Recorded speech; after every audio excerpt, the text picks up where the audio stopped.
right, welcome back on our second podcast of the week with coaches. We're going to bring on Brett Ressler, head coach, Hackensack High School. He's been a head coach for quite a while now. I would say probably maybe around 10 years he's been a head coach. Played, I believe, at TCNJ, I want to say. And he'll correct me if I'm wrong. Was a coach before he was at Hackensack at Mendham High School. Played his football at Hackensack High School, I believe, under Greg Toll. During that great run they had there. So he's really, it's interesting. We'll get to talk to him about what it's been like returning to the old alma mater, returning home. Yeah, and leading his team there. Hackensack in New Jersey is one of the kind of storied, at least North Jersey's most storied programs. Huge history there from a football standpoint. So there's a lot to unpack there. And on a quick side note, I think we'll have I got Coach Ball game booked, and I should have Badland Chugs booked pretty soon. So that'll be some exciting different stuff to go into as we go. So it's been real great, doing these podcasts. And then one more side note before we bring on Coach, the short form style with what would you call this? The vertical style, Derek?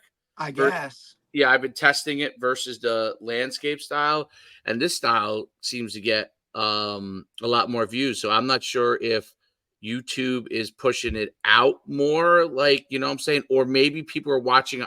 My guess is I don't think that's the case. I think they're watching on their phone much more. And 100%. I think it's more accessible this way, so people just, you know what I mean? Plus, right. I also think that the recasts do better, obviously, right? Because the different timings and of whatnot. The evening recasting in the evening. So without further ado, let's bring on Coach. Coach, what's going on? Fellas, how we doing? Thank you for having me, man. Coach, appreciate you taking the time, bro. It's great to have you on. Give us, I don't know if I, did your background justice or not, but I want to let you go kind of in depth because obviously before you were at Mendham, you were coaching as well. So, and I'll bring it up because I know Coach will bring it up. Back when I had Schuman's Elite Training in Hackensack, he was one of my guys down there, and he actually you brought us a couple of those. I think you brought us some Ed Church's sons guys, right? Yeah, coaching hockey. Yeah. We did. It's been a fun ride, man. Full circle. I mean, listen, dude. It's a long way from the Schuman Ressler connection goes back much deeper than the establishment of this podcast. So if you go back to the family history, man, shit, we could really talk for a while. But at the Derek, same time, do you know any of the? Do you know? I got some of the tidbits. That's for sure. So I know the family, it runs deep. Well, my father and his father are very good friends, and they taught together as phys ed teachers for, I don't know. I mean, Brett, we're talking. I think it was 30 years, right? At least. Yeah. That's listen, we know phys ed offices his father, are small offices, bro. Did your father go to Saddlebrook? He did. Yes, so I think your father was my father's phys ed teacher. 4 or 5 short years later, after my dad graduated, a job opened up.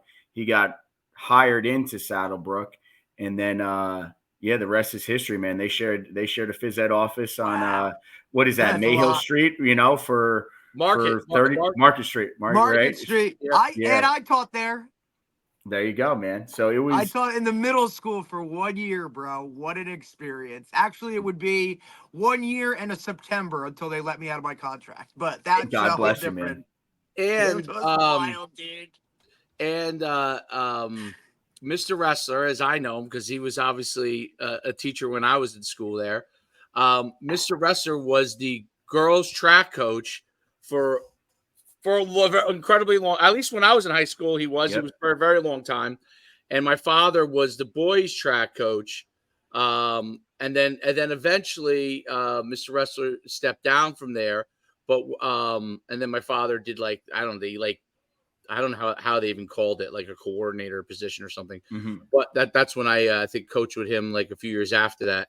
But yeah, he was the girl. And listen, when I say championships galore, like Mr. Ressler was an unbelievable track coach. So our boys would be winning championships. His girls would be winning championships. It was like it was like unbelievable, you know. And then of course, we dated across the teams, and that made it even more fun because and my father would, you know, and his father would know all the things that were going on because they're phys ed teachers. And what do the phys ed teachers do half the time?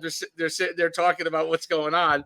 So it's funny. But one of the funny things is when I coached with my father, but when I ran for my father, when my father be all jacked up for like a big track meet, he'd be like, "You guys don't go near the girls." And Mr. Ressler would be like, "What do you do when the girls want to like talk to the boy, you know, because they want to socialize, you know what I mean?" And here is our boys track team, and like if my father saw us like, you know, going over and talking, he would lose his mind, you know what I mean? But it was really goes a long way. They're still good friends to this day. And so that's a quick history for you. I mean, it is. We can go on and on, man. Like, you know, you bring that up. I remember, I mean, listen, you know, I was the little punk kid probably running around. I don't really remember so much being around Saddlebrook. I was pretty young at those times. But, you know, after my father had longtime coached with your father over at Saddlebrook, my brothers and sibling and my sister were going into Hackensack High School. So then he ended up going over to Hackensack and started coaching my sister and my brother in track. Mostly my sister. My brother, you know, only ran track for I think 2 or 3 seasons. He didn't do the full 4-year gambit. But at the same time, you know, he took that success, and I hate it. And I'll give credit where credit's due. All the stuff he learned under your father and what those two built over there, and brought it over to Hackensack, and then, you know, worked under legendary track and field coach Ed Church, who, you know, what the track and field facility is now named after at Hackensack. It's now the Ed Church track and field facility. And, you know, worked under him as an assistant coach, and he coached multiple all-county athletes, all-state athletes, and Division I guys and girls over there, which was pretty cool. And that's kind of segues to where I am right now is, you know, I go back to when I was hired at Hackensack in 21 and, you know, talking with, you know, Darren Cooper at the record. He's like, "Man, how long you been coming around?" I was like, "Yeah, this is where I've been born and raised." You know, I remember, you know, jumping on the high jump pit during practices in 94, you know, with my father, you know, picking me up from school and things like that, and watching my sister run. And obviously my brother play ball for Coach Toll. And then when it was my time in the, you know, early 2000s, then it was kind of cool to be around at that time and do that whole thing. And then that kind of segued into how I got to know, you know, Coach Schuman here. Is, you know, I graduated from Hackensack. I got my, you know, was starting my degree in exercise science and ended up being another phys ed teacher, just like my father. Right. But I got some, you know, field experience with Coach Schuman, you know, at the Ice House and at his facility that he was running in the upstairs area, training athletes and getting my start as like a strength and conditioning coach, which was really cool, and learned a lot and learned really how to get back into coaching. So it's funny what, you know, his father probably taught my father, and maybe my father taught him. He's now instilling it in me, you know, because that was my real first true work experience was for you know, Coach right there. Incredible. I know. And that was right as I was going to school at TCNJ and doing that whole thing, and then lo and behold, here I am, you know, full circle. And I think I had at the time, right before he passed, I don't know if you were in there when he was there, but Dodie Donnell. I don't know if Dodie Donnell was he doing. Dodie was my. You know, I was more of a defensive guy, but you know, it's high school football. Everyone's practicing both sides of the ball. So he coached the running backs, and I was playing fullback and got coached by Dodie. Dodie was an excellent coach, man. You know, University of Nebraska product. You know, there's guys up and down the.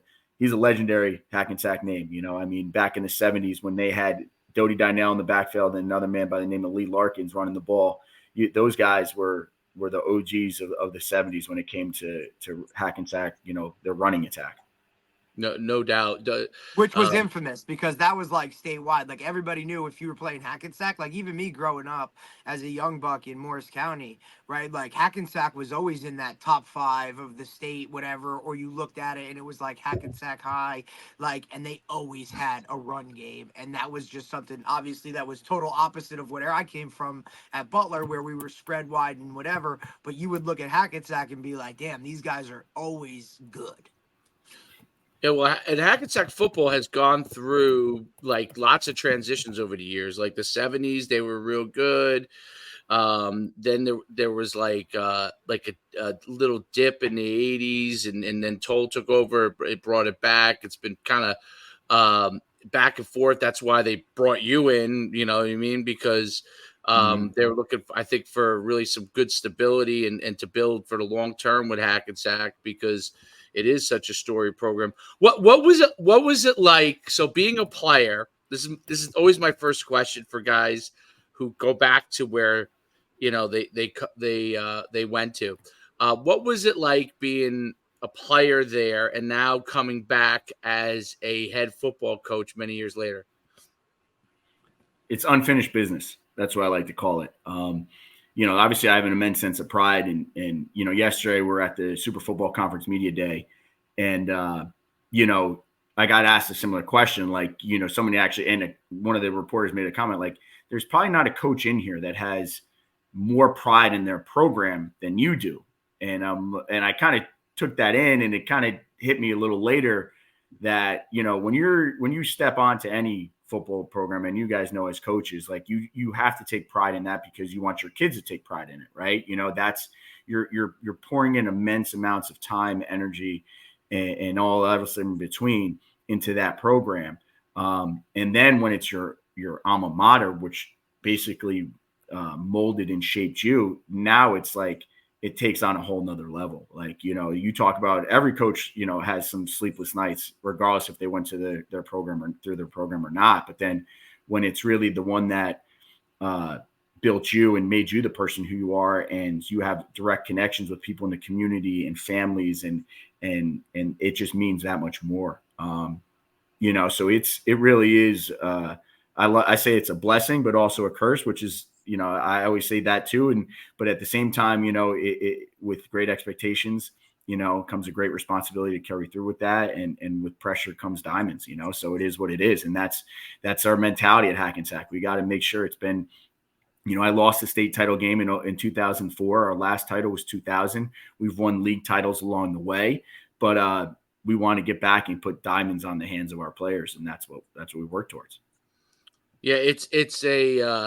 Well, the alumni of Hackensack is it's maybe the biggest in Bergen County of all the public schools, as far as like famed alumni. The school's been around forever. And so I could, and the alumni come around at Hackensack. So people don't realize, because I grew up in Saddlebrook, and obviously that's different. Your connection and from track and knowing Mr. Church over all those years, and you know, knowing Benji, knowing all these different guys that are involved in Hackensack, Mike Biello, and so knowing how they all have a vested interest, especially the guys that played there. But even the you know, past teachers and past coaches, it's amazing. Like Hackensack, I mean, it's the county seat of Bergen County, right?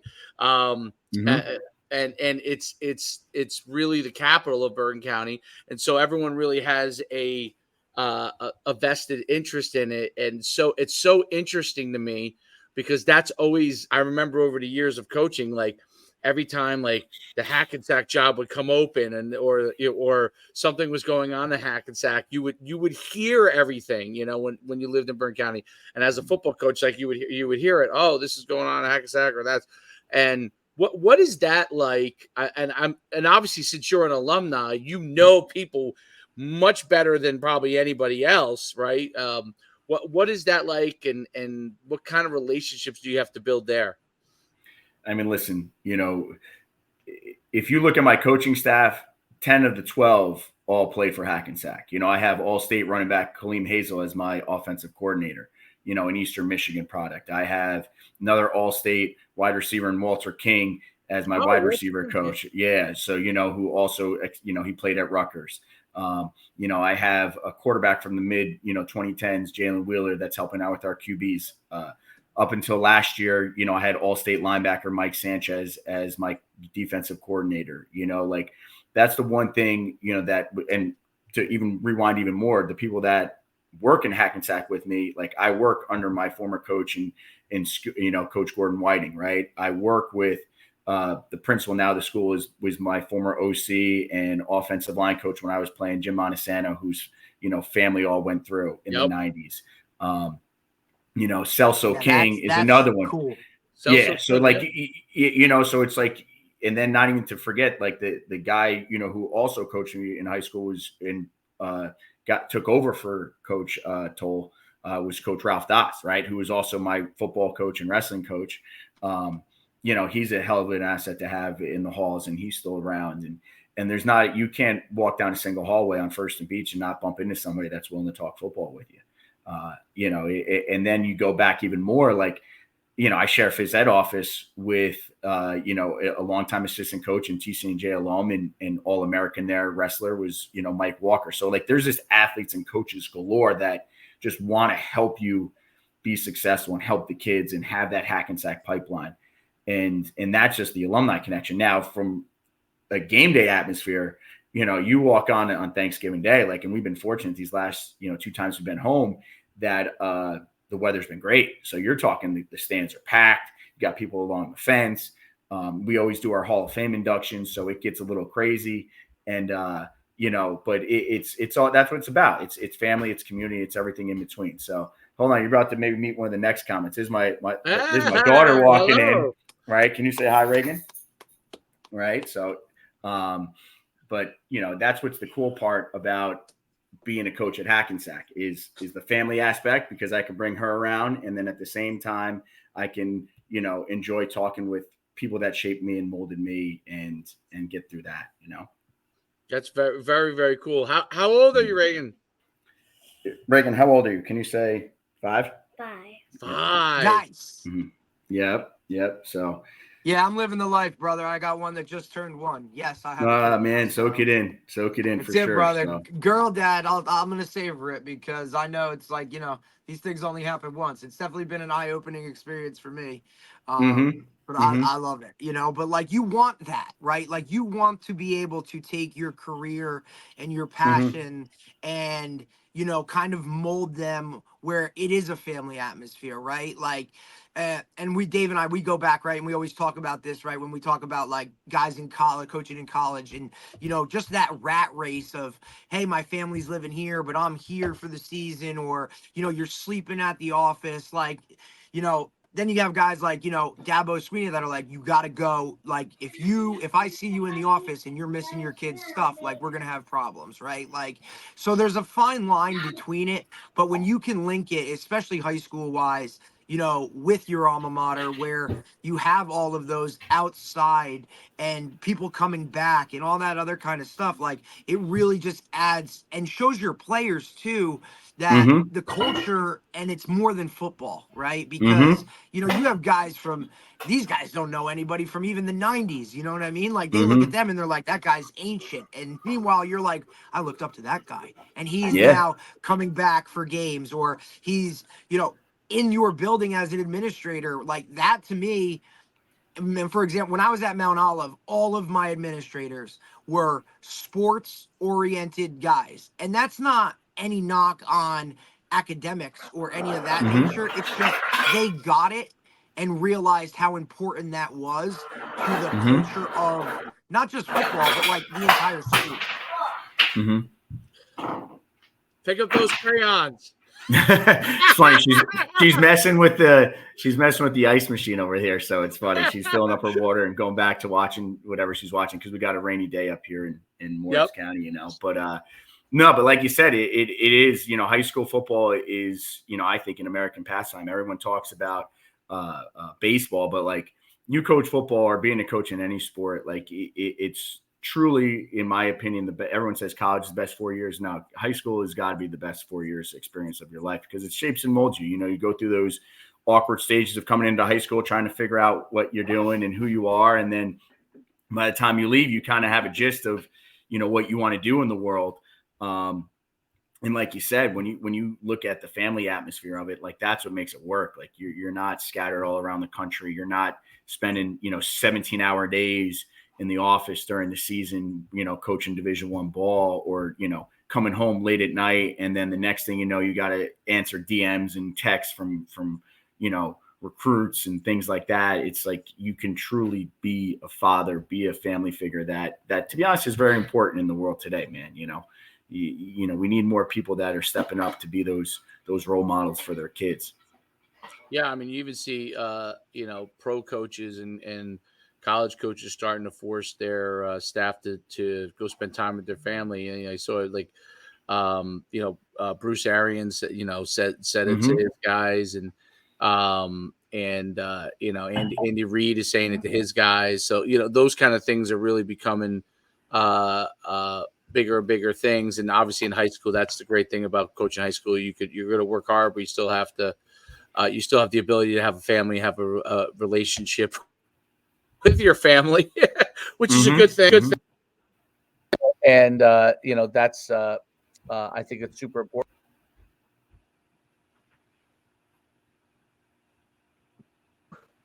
When you got muted there. Yeah, I got it. I'm back. When you go into that super conference media day, what is the conversation there that your coach? Yeah, I'm losing they're looking to have. I'm losing you a little bit there, Coach. Yeah. Can you hear me? Yeah, you're good now. You're kind of going in and out. I'm going in and out. Oh. Can you hear me now? Okay. I don't know if I have. I look like I'm frozen, but I'll finish my question before I. At least you're in an okay pose this time too. And just so you know, Brett, like that's not his piano. No. That's definitely not my piano, and that pose isn't me getting ready to go get some Cheetos either. But well, so I'll put this question. I'll let you talk about it before I log myself back in and out. So I was saying, it's like when you go to that media day and they have all the coaches there, and Hackensack is one of the big, obviously big school, story, tradition. Like what are the things that like the media likes to ask you from a question standpoint? Because I think that like the first thing that comes to my head is, okay, well, the first thing I want to know is what kind of team does Hackensack have? Do they have Division I players? Those kind of things that come to mind. Like, are you losing any guys? In the modern era of things, like, do you lose any guys to parochials? Because I'm not even sure. When I was up in Indian Hills and we played you at Mendham, that obviously was a huge thing. Where I was, right? That was a big deal. That was one of the battles you had to fight on a regular basis, right? What are some of the things that they're asking you about? Hackensack football. One, how close are we to kind of bursting through? And basically, I don't want to say restoring their glory, because that's the one thing that always has been a misconception. Hackensack has always been a perennial playoff team. Like, even though the records may not show it, like they've made the playoffs. Like Benji Wimberly did a tremendous job here. Getting kids into college, and also, establishing that winning mentality, or I even should say establishing, but continuing that winning mentality. And then even before him, people forget that Mike Mielo was here for a couple of years, right? And then before that was my coach, Coach Whiting, and then Coach Das, and then ultimately Coach Toll, who had in the 90s. It's just we haven't broken through that to get that championship. And that's just hard nowadays, man. Teams are so well coached throughout the state. And the way football is going is, like you said, and I'm sure you can see it in some numbers, like you're not getting that all-around athlete that you might have got in the 90s. You know what I'm saying? Like that sports specialization is huge. Yeah, man. Yeah, exactly. And I will say this, we're blessed at Hackensack where we do have a great rapport with track and basketball and baseball And that's huge. and wrestling. And then I will say this, we don't have a lacrosse program. So that's even another Oh, program wow. that you're Yeah, not but fighting. I could definitely see that, bro. I could definitely see that. And especially like obviously you coming from Mendham, right? Like, you know, that we're talking Morris County, like lacrosse is king. But I could 100% see that just because, you know, in order for lacrosse to happen, dude, you need a feeder, right? And Hackensack's a place where there's probably 1,000 other things to do, right? In terms of that, I could definitely see lacrosse like not being something that's on the radar. Is Jimmy LaRose still doing baseball there? He's actually, it's funny you bring up Coach LaRose. Coach LaRose is helping me out. He's actually coaching. He still teaches in our middle school, does a great job with their phys ed department, is not involved with our baseball program. He's involved with another school's baseball program, does a great job for them. But he's actually, I call him like my jack of all trades. Like he is the director of football ops, equipment manager. Yeah, he's your DFO, man. Yeah, he does. He'll talk scheme with me. But also at the same time, he can make a hell of a pizza, man. If you've been to his family's restaurant in Garfield, Barcelona's is the best. Jimmy LaRose was. This is gonna seem unbelievable, but Jimmy LaRose, when I was a freshman at Saddlebrook, he was a varsity coach back then. You know, so really, wow, that's awesome. Yes. So he was. I think I can't remember if he was the head baseball coach, but then he went over and like he went for some years. He was at Fordham, and then he came back to Hackensack. Yeah. But yeah, Jimmy's great. He was the baseball coach there for years, right? Yes. Yep. And so he actually was at Bloomfield teaching for a while, then came up to Hackensack, coached football, coached me for my later years, and then obviously was a teacher in the middle school at that time. Still long time football coach for us and does everything that you ask him. He's like our connection to those years. You know, he coached under Mielo, coach under Benji, you know, coach under Coach Das and all them. So he's seen it all. He's done it all. And he's definitely that veteran presence that you need on a coaching staff. Because I will say this, you know, we have some younger guys that are still, you know, a little bit wild and fiery. And he's the one that, you know, kind of keeps you in check a little bit, you know, which is important. That's phenomenal. And you were saying, so you were talking about how like the there's not as many as the 3-sport guys, but you have, you know, obviously you have relationships with some of those teams.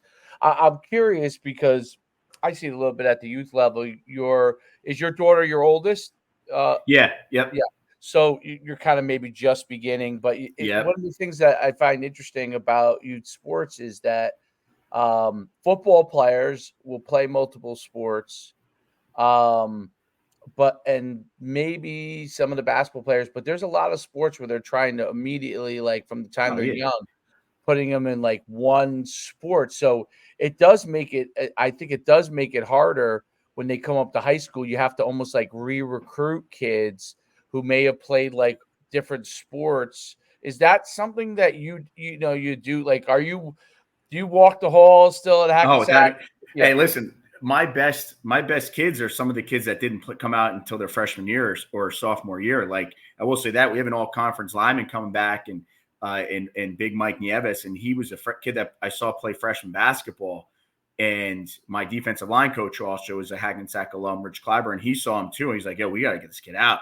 And he's been a starter on our offensive line now for 2 years. And he was all conference last year. And to be honest, he's drawing a lot of D3 interest and now even D2s because he's grown a little bit. He's going to get over probably 6'2". His dad's a taller guy, so he might get to 6'3", 6'4". And that's going to help drive him to get into college. And here's a kid that didn't really play any youth sports, you know, football particularly. But dude, I'm using your dad's old trick a little bit. You know, every now and then you got to break out a box of donuts, have an interest meeting, you know. Kids come to practice for the donuts, and next thing you know, they're staying and they love playing football or they love lifting weights because that's, again, you know, working with you and getting my background in more strength and conditioning. I'm a huge weight room guy, and between Coach Whiting in the athletic office and Mr. Montesano as a principal, and then our recently retired superintendent, Mr. Sanchez, they completely renovated Hackensack's weight training facility, and now it's this unbelievable 4,000 square foot, fully loaded. Yeah, I heard you. I remember when you were talking about that, man. Like you're like, hey, man, we're up in this, and I know we're up in the the strength ante, and conditioning man. stuff was always kind of like, your baby. Even when you were at Mendham, I can remember you trying to kind of build that up and instill that in those guys. Now, look, we know Mendham's like a different world where every one of them's probably got a personal trainer and a personal chef. Like, but that's a different, you know what I mean? But like, we both know, like, and Dave and I talk about this all the time, like facilities matter, right? And then, and anytime you can now put something like that on display, not just for your program, but also the other programs, right? Like now the younger groups that are coming in, hey, look at this new facility, how much we care about not just the sport itself, but like all of this other stuff that goes into it. Like that adds a huge appeal. And that's like what people want to see, man. Like they love that stuff when guys are, upgrading and focusing on that aspect of it, because that stuff takes you beyond even when you graduate. Like you're always going to work, and people love to work out and love that stuff. Like that's an appeal. Yeah. I mean, and I think too is, and what I harp on a lot during our parent meeting to start the year is, I think I think, especially now being a parent, right, is you don't want to just see when the season's over, you don't want to have that disconnect from the team, right? So, we really preach that it is a 12-year development period, like, yeah, we're playing in the fall, but we do a lot of weight training during June, July, and August. Yeah, and 12 obviously months. August Like preseason. you're talking 12-month programs. Yeah, the only time we're really a little bit hands off is we still always play Thanksgiving Day, right? So the only time we're a little bit more hands off. Do you still do that? Because I'm telling you right now, like it is basically, other than one or two games down here that are really like traditional, and Dave and I have been a part of it when we were at RBR, Red Bank Regional and Long Branch. I think it's like they just hit like 100 years on it. If not, it is the 100th year, something of that nature. So, here Dave and I are going into this kind of looking at it like, hey man, if we make the finals, like, do we really want to be playing a game against Long Branch, which is a pretty good freaking team on the regular, you know what I'm saying? So like, do we really want to do it? But tradition, now look, I went to Butler. We played a Thanksgiving Day game every year against Caldwell, and it was either for a conference chip or one of us was in the chip. You know what I mean? So I loved it, and I thought it was a great thing, especially when, like you said, that alumni is lined up on a fence. So do you guys still play? We still play it. A Thanksgiving Day game? I believe this year is our 90th year of playing it. Obviously, we didn't play it during COVID, and obviously I think there was a couple other interruptions along the way, but I believe this is the 90th meeting. Obviously Hackensack has the upper hand in the wins-loss column, but and you play who? Is it Teaneck? We play Teaneck. Yeah. So it's literally like you could punt the ball and hit their field, right? Like, am I mistaken on what that is? Previously, some of the traditions was that the marching bands and the flag twirlers, they actually would march from either high school to the game, but now they've shortened it down and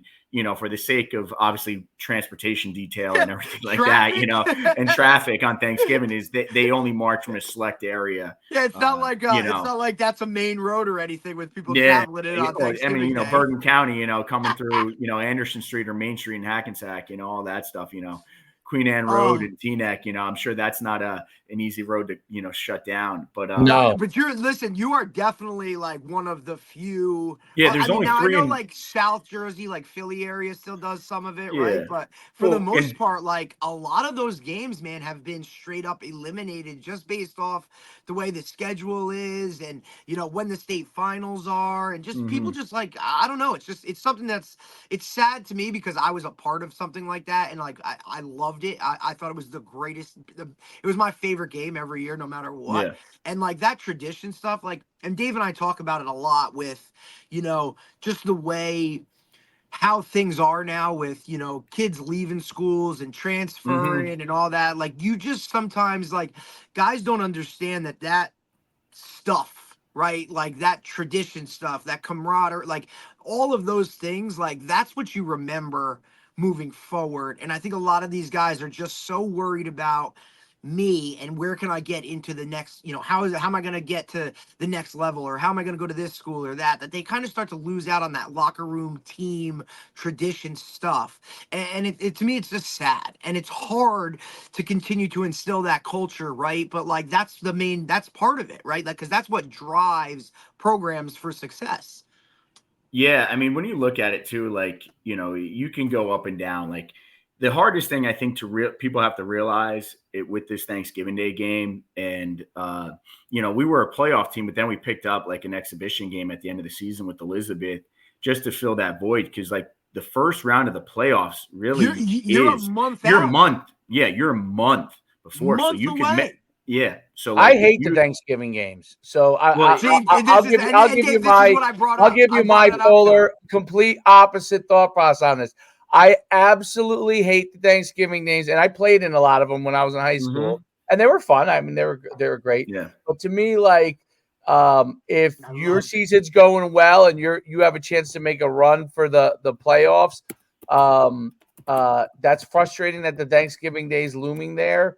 And if you're having a rough season and you got to go 3 weeks and go to the Thanksgiving game, well, that's miserable. I hate that. So like when we were at Red Bank, I mean, listen, this is what I was just talking to. It worked out for us because we played Long Branch, we beat the snot out of them, and it was great, But that was fun. But I could tell you that like those 3 weeks, like they're the hardest weeks. It was pulling teeth. It was like. It's also when a lot of your team gets in trouble because they're like, what are we like? You know what I mean? There's nothing to look forward to that week. We lost in the you first round of playoffs. it like a certain way. It's just there's a lot to it. I hate it as a coach, loved it as a player. Yeah. Well, like my thing too is you got to understand is, it's one thing if you have some rinky dinky tradition that's only been played. No, this was a huge tradition. I'm just saying in general. I'm just saying in general, like years, if not, dude, like this is like, and I can go, for that, by the way, that I hated. Oh, they did. That was definitely on the thing that was like, all right, do we want to keep this guy or not? He's like, oh, he wants to get rid of 100-year game. Fuck, and that'll get. Well, that's it, dude. You can go down the list, and if you look at like Peaburg and Eason, I'm pretty sure if you ask the Peaburg people, Peaburg don't care about playing the NJSA playoffs. They, as long as they beat Eason, they don't care. Right? They don't give it. And there's the cool thing is like I've been at that game too. Back in 2013, I was an assistant coach under obviously arguably one of the best coaches in New Jersey history, and Bill Carpluck, right? He came back his first year and brought Mendham to the state finals. He made an unbelievable run, and we did draw Peaburg, but we went and scouted them on Thanksgiving morning, and to be a part of that Thanksgiving Day game versus Easton at Lafayette is just an unbelievable atmosphere, man. I mean, you got guys wearing their varsity jackets from the 50s, 60s, and they're talking trash to each other, and it's like it is close to small town Texas football or small town USA football that you could have. And that's the one thing that has kind of taken away from football, because remember Thanksgiving Day games, that's when the season wouldn't start. There was also a horsey buggy ones too. So yeah, that's true. But and again, we had. I'm teasing. I get it. It's just you're preserving a sense of history that is not. It's harder and harder. You only have 3 in Bergen County now: Dumont and Tenafly, East Side. Yeah, who's the TNEC head coach? Who's the TNEC head coach now? Is it Harold Clark, or is he gone? It changes every year. Yeah, Harold Clark. Harold's the man. He retired. He retired. They have an alum leading their program now, and we'll see how that works out for them. But at the same time, yes, it is his first year. So at the same time, we'll see what happens with down the road, because the state is obviously making it harder and harder with the way the state tournament lays out. Because again, you could be playing. Because you mean to tell me, like, we get on a run, you win a sectional title, that next week on Thursday you got to play a Thanksgiving Day game, and then come back on Tuesday to play a group final? Like, it's quick because they want all the games done. So there's only a few amount of schools that it affects, Hackensack being one. TNEC now out of the Ivy, there would be another, obviously, if they make a title run or something like that. Brett, they're not gonna do something about it until you do it, right? Like until you literally have to win that sectional, play Thanksgiving, win that thing, and then go have to win on Tuesday. Then it'll be like, wow, Hackensack just whips Teaneck now, so they just beat them up. So but I don't even think that's like now maybe right? maybe with Teaneck getting out, maybe Teaneck getting out of the Ivy, maybe they're starting to make a jump. I don't know. Well, then you would have to now make a decision like how are we gonna handle like Thursday's game if we're playing in a final on next Tuesday, like what am I gonna do here? Like, you know what I'm saying? Like I just knew when I was at Butler and we played Caldwell on Thanksgiving Day, if one of us was going to the finals that next week, like there was no question, like both teams were playing their dudes. Like you were playing in that game. You weren't like sitting out like, no, we got the state final next week. Like, no, that was like, we're coming and we're going. But then again, it was usually for a piece of the conference title, or like I said, one of us was going to like the other finals. Yeah. I mean, I think, there's been multiple years. Sophomore year, we were both going to the finals. Yeah. Well, there's been multiple years Hackensack had actually played Teaneck on Thanksgiving and then had to turn around and play them in the state final. Play them again, right? Like that happens too. That's crazy. That happened in the 90s, a few times. And the Andy Heck days. The Andy Heck days. Well, I think one of the different and talk about this in Bergen County. I'm curious your thoughts on this because you're one of the programs that has obviously continued to be able to sustain. But Teaneck, what you brought that up, used to be a powerhouse, right? Beyond. But a lot has changed there. And a lot of it has to do with like they play. I think they play in like one of those youth leagues where there's a lot of all-star kids, and so they kind of bring in kids from the outside. They had, at least I remember Howard was telling me he was trying to get it back to where it was like in a regular town league because it was better for them to keep town kids. But I didn't know if that, I'd left. I don't know if that had happened because, but Teaneck is not what it once was. I'm sure they have the ability to, because obviously Teaneck has always had some really good athletes over the years, and some really good football players. But like Hackensack is much more it's bigger. It's a bigger high school, but much more stable as far as their athletic department. It's become over the years, what was once like these were the two powers. This is kind of it's a little history lesson here, Derek. These were the two. No, I know. Like in Bergen County before the parochial, like these were the Bergen two Catholic spots. St. Joe's. It used to be Bergen Catholic St. Joe's. They got the guys they got, and that's kind of how it was. And then you had Hackensack Teaneck, right? And like they were like. And then there were others that were powerful, but like that was like the big, and then JIL rivalry back in the old days, and all the way up through when you were playing. But what has happened is with the Super Conference, and Teaneck has kind of had a dip. They were in the Ivy, and I think they did pretty well in the Ivy, but but they're not. Well, now they're the Super. They're not the same. So like. And that's, by the way, that's my own. If I was a Teaneck, if I'm a Hackensack alumni, I want to play that Thanksgiving Day. I'm right now because there's no doubt like we could have bragging rights over Teaneck, have a better chance of bragging. If I'm a Teaneck alumni, I'm thinking, oh my goodness, how many times is Hackensack going to whoop us? It's really interesting. The Thanksgiving debate. I don't know how we've gotten so far on it, but the Thanksgiving debate is definitely a true real thing, because when you talk about football in general, like getting kids out for football, in the old days, the Thanksgiving thing was a really, really big, that tradition was what helped get kids out for football. So you are trying to get some traditional things, and it is a lot harder in the Super Conference because, everyone's, there's so many teams in it, and it's not the same structure that it used to be back when you played.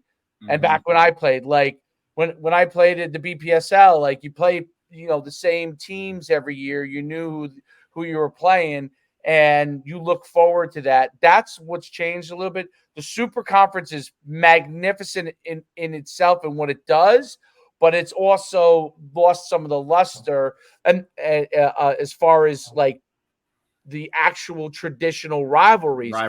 Yep. That's why I do think, the Hackensack fans and maybe even the TNC fans want to hold on to that, because you know what, like, there's still one rivalry that we have. Like, we no longer have some of the old traditional Hackensack rivalries that we used to have.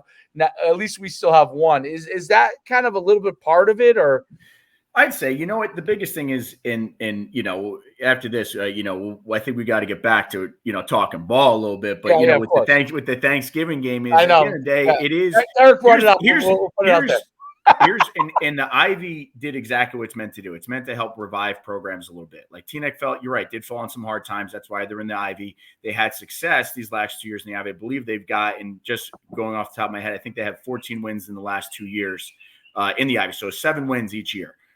Which is good for their program. That winning boosts numbers, winning boosts morale, winning boosts a lot of things for teams. And that's what's great for us. Like, doesn't matter really what year we're having overall. It's always that, like, oh, well, TNEC did this in the Ivy. Hackensack, did this in a regular season. Like, what's going to happen? And it's that healthy banter between the towns and kids. That's what sports are all about, like, oh, this is the year, or no, it's not. Like, it goes back and forth in the old coffee shops and barber shops and around town and this, that. And what's cool is I actually have one of my coaches who, he's actually the girls basketball coach at TNEC. He's on my staff as a coach, Coach Brad Allen.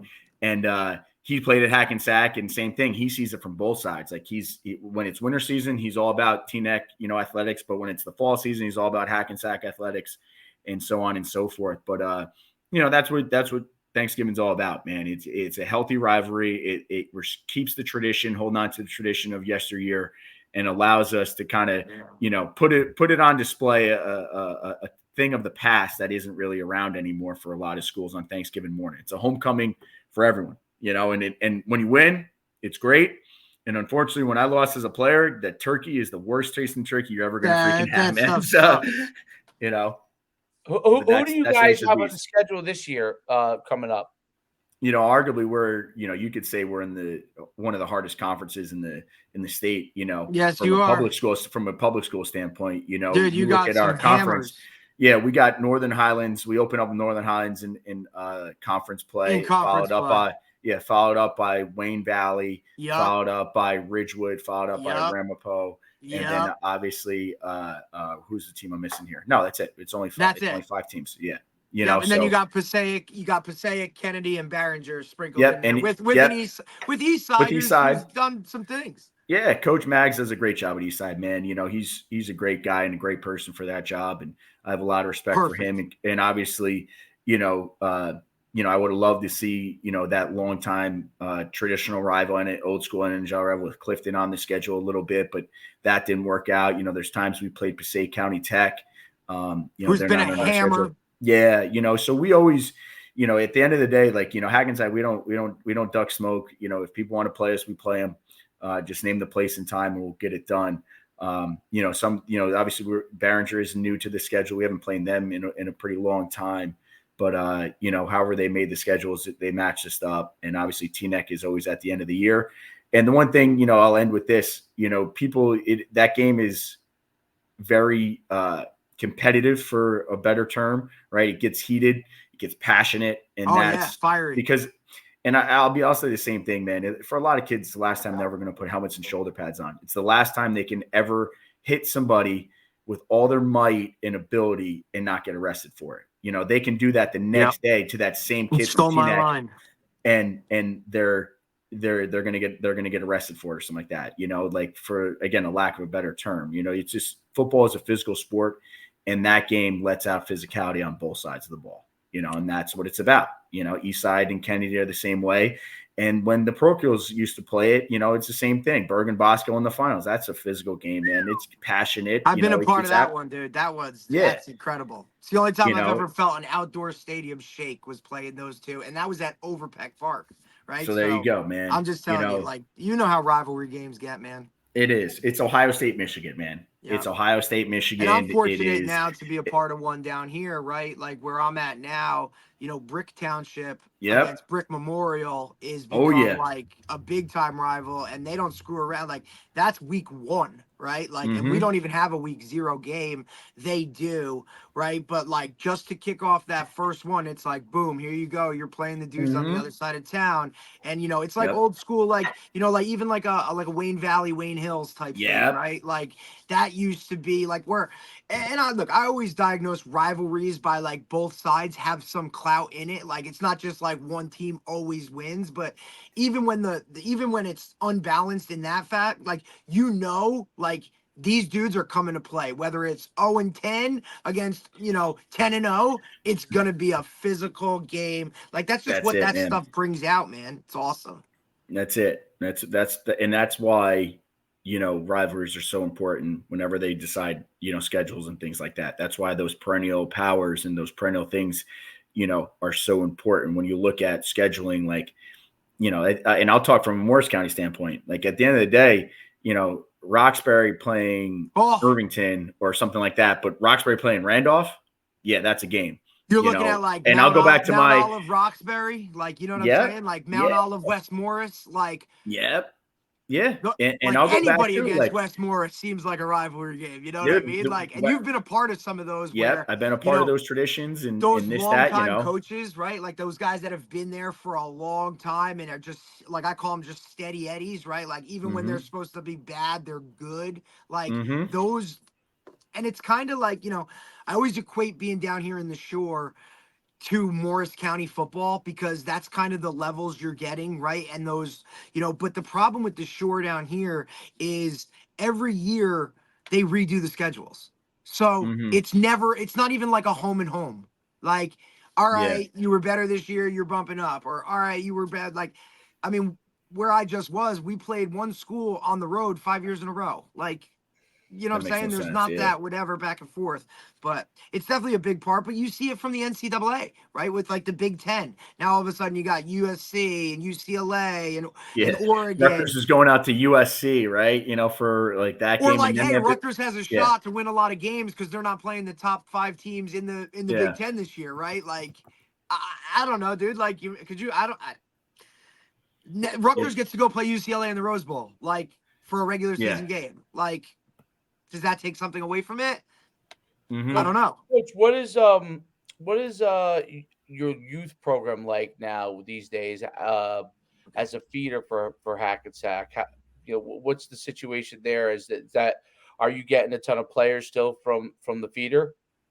I think one thing we have to recognize too is just how cities around the country and also around New Jersey are evolving, right? Just like everything changes. So we still have our long stay, Hackensack junior football program.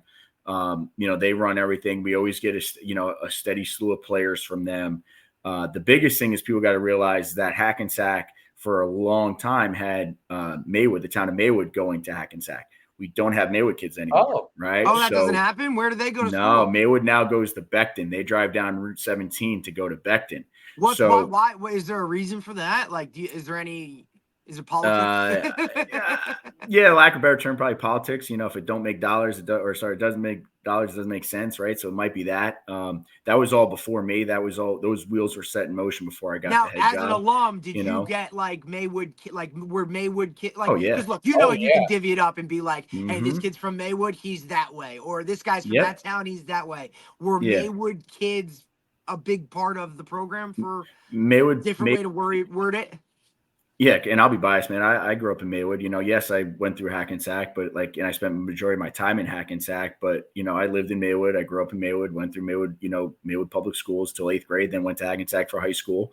And if you go down the list of Hackensack alumni, like Maywood there's Maywood pulls weight. Yeah, exactly. We have this is that healthy conversation you have in the coach's office about the Maywood kids versus Hackensack kids and this that who's the best Hackensack athlete like kid really, kids from Maywood lay the wood, bro, like they can hit like exactly this guy, that.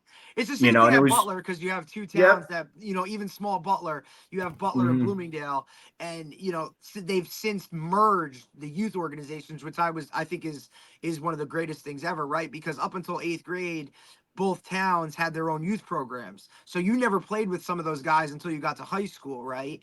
And they've since merged that, and it's just only helped, which is huge, everything, right? Because now you're talking, all those kids are playing together from freaking, second or whatever grade. Like we had Iggy on yesterday, Coach Ig who's now at Ramsey. He lives there, right? And his youngest is like 4 or 5, and he's playing in the flag league because he lives in Bloomingdale.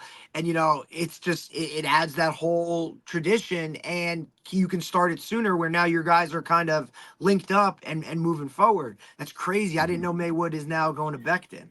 Yeah, so obviously that limits our some of our numbers coming in, and puts heavily on things from Hackensack, South Hackensack, and Ressler Park. So but at the end of the day, we are a big school. We have to, and that's when you're still circling back to right? Circling back to Coach Schuman up there, like got to recruit the halls, man. Got to go into the gym class. I'm a phys ed teacher for a reason. I like to be able to talk to kids and see what kids are athletes. The best part about it. And try and get kids out, because at the end of the day, that's high school sports. Like this isn't. I think the one thing now you're seeing, especially in 2024, is there is such a divide between those, even the Group 5 schools and then the non-publics, right?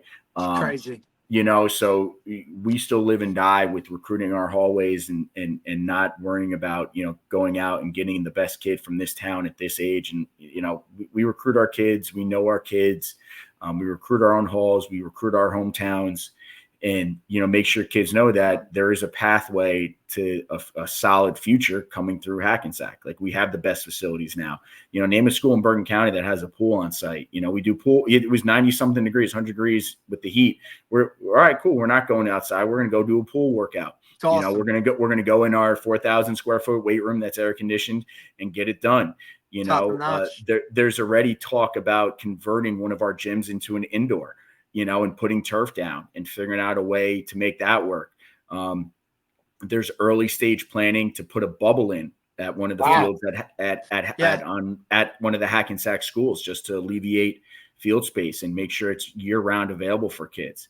I mean, look, that's where the benefits come into play. Mount Olive, right? Like, you saw that, like, and it's just, you just have to have the guys that are willing to, like, look at it and say, hey, we can use this for not only our students or whatever, but we can also use this to turn a profit in terms of space is an issue at Hackensack. That's all. Yep, you're gonna have to, like, Union City, put something on a roof. Well, exactly. Which, by the way, is one of the best places to play, man. Phenomenal. I love the Crow's Nest, dude. It's awesome. Yeah, that is a great place to play. Unfortunately, we came out on the short end of the stick last year, playing Union City in the first round. But man, what a cool facility, and what Coach Valdez has done. Yeah, Coach Valdez has done a great job down there. Yeah, congrats to him, because he just got into, I believe, the Hudson County Hall of Fame, or he went into something as a player. So kudos to him, Coach Wilbur Valdez. But, like I said, like, and we even talked about it before we got on air, right? We're talking about, like, there's just high rises everywhere. There's not much, and like Dave said, there's not space to go and be like, oh, look at that open field over there. Let's just, put something there. Whereas at Mount Olive, that was like, there was ample amount of space to be like, all right, hey, let's throw the bubble up over here, or hey, we'll redo this field here, right? Like, space matters. Yeah, and if you look, go ahead, Coach. What do you got? No, I was curious because like some of the other schools that like in Kennedy East Side, right, in Patterson, they have like multiple they use the middle schools. No, multiple youth programs, right? So like Silk City's like kind of like an all-star team thing. Then they have the regular Patterson teams that one team plays in the independent league, another one plays I think that league with like Riverdale and all them, and then Indian Hills and stuff, and then another one plays at something else. Like, I didn't know if is Hackensack all one thing, or do some of your kids all one thing, but there will be kids. Or do they play in They do. They do. We have some kids that play for some of the Silk City. I believe another one's Bergen County All-Stars, right? That's another one. Yeah. That's up there, But the biggest thing is my job as a head coach now in the 21st century is I got to know who's playing where. Right. And I got to make sure they to those games. Yeah. And I got to make sure they know me and make sure they know that I know them. And I do. I have a running list. I have a running spreadsheet of who's doing this and doing that, But at the end of the day, that's where we myself, Coach Whiting, our, superintendents of schools and principal, like facilities are huge, getting kids that see Hackensack is huge, and Whiting the AD there he now? is the athletic director. That's fun. He's the athletic Scooter, director. right? So, Scooter? Yeah, yep. okay. Yep. So, and I was blessed to have obviously coach his son his senior year, and his son, etched his name into the record books. Yep. He had 7 touchdowns in the game for us, 6 in the first. Yeah, 6 in the first half. And we came out. That was against Passaic in 21. Nice. And I told him, first, again, because I do believe in, obviously there is a series of sportsmanship as a coach, and I said, Kurt, you're at 6 right now. You're going to get one more drive, and that's it. And sure enough, that's when he popped number 7 on the third. Believe it was a 3rd and long too. He hit and broke that record, because that record, you had some Hall of Famers, some legends that had 6. Guys that are, Division I All-Americans, NFL guys that you're talking Rashidi Brown that had 6. You're talking Billy Harris had 6. Yakimo Brown had 6. Kaleem Hazel had 6. It's the OGs of the running backs at Hackensack, and names that bomb. Yeah, and now I was like, all right, I talked to Coach Whiting, obviously being a former head coach, and it's funny, he actually got on the phone because Billy Harris was his godfather, and he lived out in Colorado, was an All-American at University of Colorado, and was drafted by the Giants. Back in the 60s, I want to say. He got word spread out to him that, hey, Curtis just had 6 touchdowns. And Billy Harris was like, hey, if there's one person that could break it or should break it, it should be a son of Hackensack. And that's, Curtis Whiting, whose family all went through, which was really cool. And a special moment for me, my first year, so just wanted to make sure, you always pay homage to those legends and OGs before you, because you brought it up back, a little while ago, coaches. Hackensack's been around forever.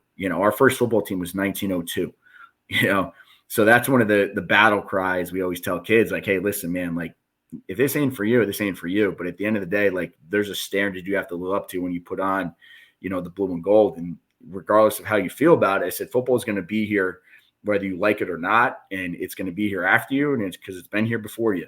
And if you don't want to live up to it, there's the door, kind of deal, and that's kind of how me and the coaching staff, live up to those legacies and such. Oh yeah, Hackensack, the athletes, the tradition, it's definitely second to none in North Jersey, and everybody knows of Hackensack, so it's quite a thing to be the head coach there and to build it up. And it is interesting that you have to now the way that Bergen County is, and I guess in Passaic County, you have your players that play here, and then you have players that are playing on like all-star teams. You gotta track them all and build relationships with it, because that has changed a lot. And it's obviously beginning to change everywhere, but it's changed a lot in North Jersey, because the kids will play in those like all-star things, and then they'll play in another team for traveling, to Florida or something like that. And you'll hear like, oh, that kid's from Hackensack. Yeah, we definitely want him, right?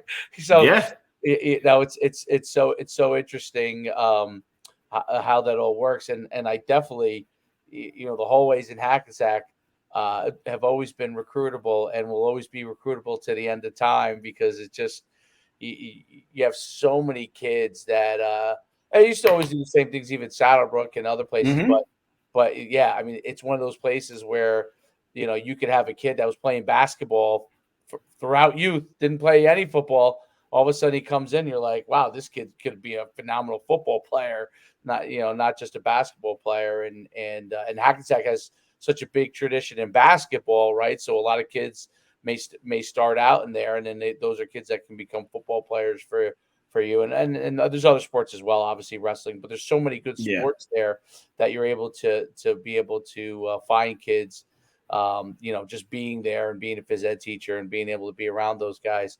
It's really, really awesome. I don't want to take up too much more of your time. What is the outlook for this season? I'm going to go very simple for you, man. It's 1-0 every week. 1-0 every week. I will say this, high school football, and as you guys know, it's a game of depth. It's a game of staying healthy. You're going to have your kids that can play varsity ball and that will be ready to go week in and week out. It's their ability to make sure they can stay on the field and limit the mistakes and not beat ourselves. So it's always 1-0. We are steadily, getting back to where we need to be. We like our schedule. We like our league. We like our kids, we love the support of Hackensack. And if we have that, we're just trucking along, man. We don't get too high, we don't get too low, and we keep going, man. Like Coach said, man, steady Eddie, man. I hope to be one of those steady Eddies one of those days, man. That's it. If I can do that, stamp a check mark next to my name as a successful coach in my book, because wins and losses are great, championships are great, but this, it's making sure those kids that come through, they know that, you care about them more than just, whether or not they can block, power, or counter Trey, right. It's whether or not, you see them in 10 years from now and they're not, idiots running around town, and they're productive people in society that, are giving back and leading by example, No doubt about it. Well said, Coach. We really appreciate you coming on today. No doubt, man. Appreciate you guys. Football. Yeah, no, it's been great. We wish you the very, very best. And I'm sure you guys will continue to stay on that upward climb as you keep building the program up. And it's exciting to see. And, people don't realize, because I remember we played Benji Wimberley that COVID year. Yeah. But that whole year, I remember. Yeah, with no practice. No, but I remember Benji telling me how, because we were dealing with the similar kind of thing, how difficult it was that year in Hackensack. And there really had to be when you came in, there really was a rebuilding that had to happen because COVID affected different programs differently. So really great what you're doing, because I remember how upset Benji was, how everything was going for him. And that really it required a rebirth, in the program. And you've really done a great job of doing that. And, people don't realize how COVID affected some of the programs based off of decisions. It had nothing to do with the kids or the coaches or even, it may not even have anything to do with the administrators per se. It really just kind of some of the decisions that got made because people didn't really know the answers and they made some decisions. It had effects on some programs.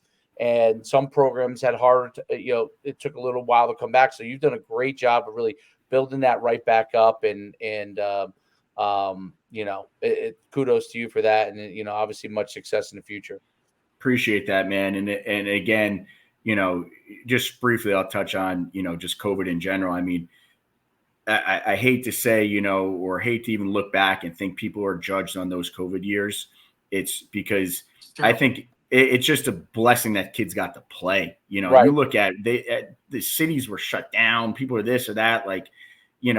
Wins and, like you said, wins and losses aside, you guys were playing with a day of practice. Like, I remember playing Passaic Valley when I was at Mendham, and I only had 14 kids on the sidelines because I had kids, that were whatever their pod was compromised. Remember, you had to practice pod, this, that, whatever it was. All those crazy things. We shook the tree on that one.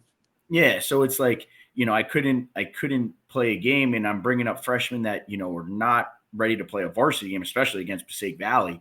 But we went up there, we competed, we played hard. We ended up losing by 3 points in the fourth quarter, but it is what it is. We played ball, and Coach Wimberley again is just a tremendous asset to have in my corner as he's great as a coach, as a person, and just as one of those steady Eddies back, that just has does coaches for the right reasons.